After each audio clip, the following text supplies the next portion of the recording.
Good morning, Gambia. Welcome back to the current affairs news at Jamano TV and products with me, Adam and Jai.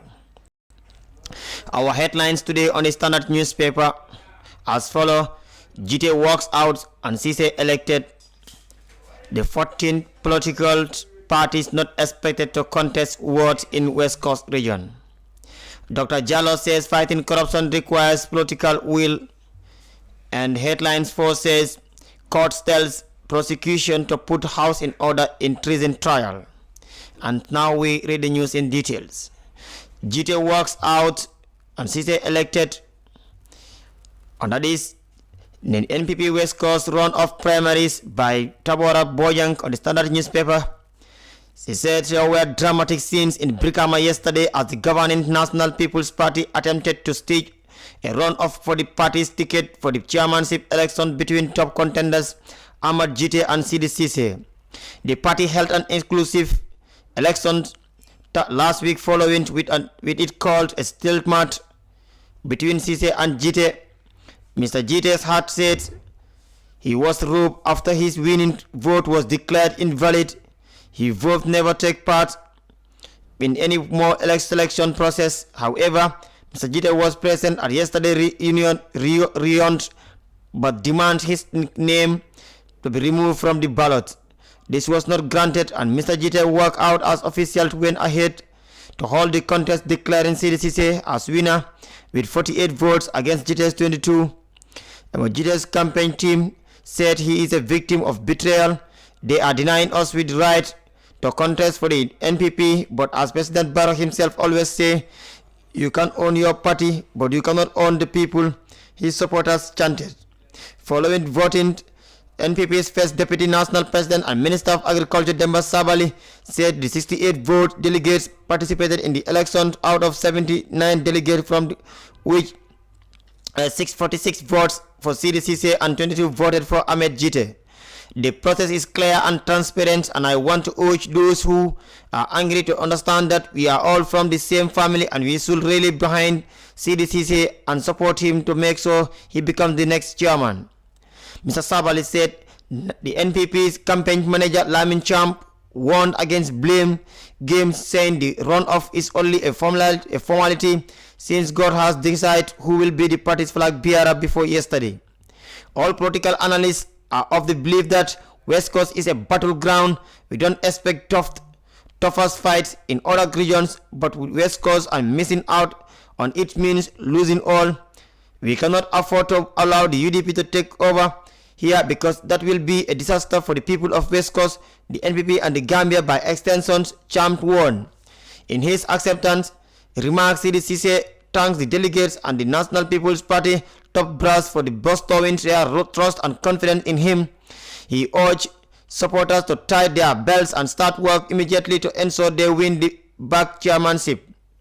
The campaign starts today and I urge you to emulate President Barrow in respect and perseverance, Ceesay said.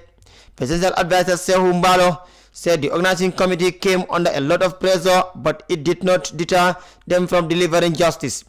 He dismissed allegations by some members that Ceesay is a member of the PDOIS, saying all of us were somewhere else before coming to NPP, including President Barrow, who was in the UDP. Outgoing Brikama Area Council Chairman Sirifo Sonko, who declared his support for Ceesay, said he forgo his chairmanship to see the NPP family disunited.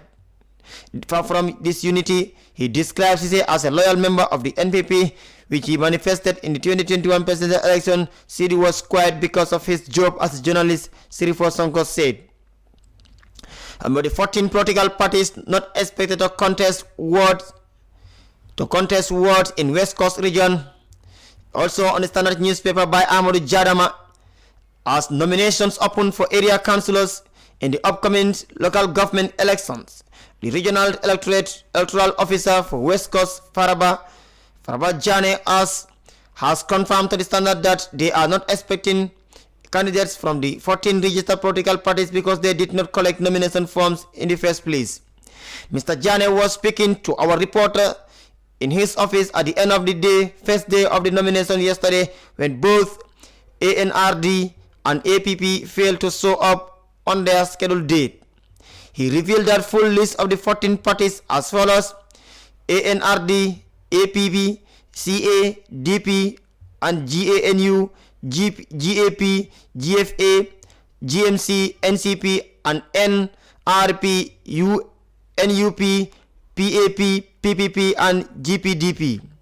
Today is supposed to be the nomination for the NRD, and APP, but we are not even expecting them because they did not collect the nomination forms. Mr. Janes said, however, disclosed that 33 forms were collected for independent candidates in the West Coast region, and they are contacting them individually to give them appointment in the place of absentee political parties. In fact, we have called few to check if they could come so as that can utilize an otherwise empty day, he said. The IEC regional officer further called on aspiring independent candidates to come out and get their nominations, as there is no need for them to wait until their scheduled dates, since most parties are not expected to come out. But also aside, the court tells prosecution to put house in order in treason trial. By Binta Eba of the Standard newspaper said the judge presiding over the case of 5 soldiers accused of a plot of overthrown the government has told prosecutors to put their house in order in prosecuting the matter. Justice Basiru Mahoney made this remark after the statement prosecutor A.M. Joseph sought for an adjournment because his witness is out of jurisdiction. The witness was supposed to testify as their fourth witness in the ongoing trial of Corporal Sano Fadera, a likely leader, Sergeant Jibril Dabo, Corporal Ibrahim Sano, Corporal Umar Njai, and Sub-Inspector Fabagari Jawara, who are facing 2 counts of treason, concealment of treason, and incitement of mutiny. The prosecution's application was not challenged by the defense team, but the judge, however, told them to make the witness available on the next adjournment date. Meanwhile, the state has until today to fill an application for their undercover agent to testify in camera. Dr. Jallo says fighting corruption requires political will, and that is the fact or hard fact in the country. As we speak, corruption is a hard peak. The US-based Gambian economist Dr. Hassan Jallo has urged the government to implant uncompromising political will, commitment, and investment to fight public corruption.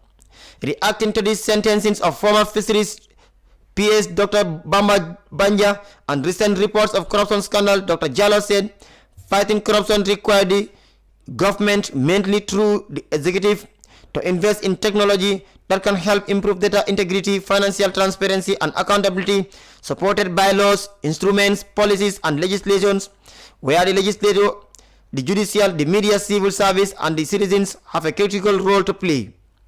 He said all hands must be on deck in the fight to stave off the evils of public corruption in public institutions, as the care of human life and happiness of its citizens is the first and only objective of any government. In the Gambia, we are losing the fight against corruption, as we tend to be satisfied with the optics of adopting non-workable, indifferent, and imaginary strategies that are opaque, archaic, and also counterintuitive, and continue to place us in a cyclical systemic of failure policies, programs, plans, and regulations that provide boundaries protecting corrupt public officials. Dr. Jallo commented, fighting corruption, he added, goes beyond punishing and taking people to jail, as such incarceration comes with a cost for the government.